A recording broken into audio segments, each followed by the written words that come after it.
Huberta.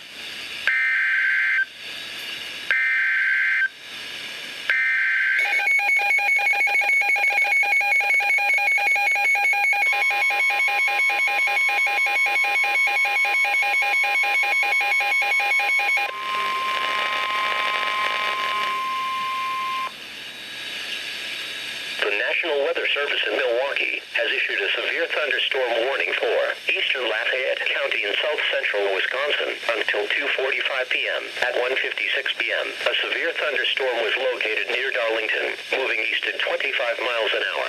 Hazard, 60 miles an hour wind gusts and quarter-size hail. Source, radar indicated. Impact, hail damage to vehicles is expected. Expect wind damage to roofs, siding and trees. This severe thunderstorm will be near Argyle around 2:25 p.m. Other locations impacted by the severe thunderstorm include South Wayne, Lamont, Gratiot, Summers, Wyoda, Woodford, and Yellowstone Lake St. Park. People attending the Lafayette County Fair should seek safe shelter immediately.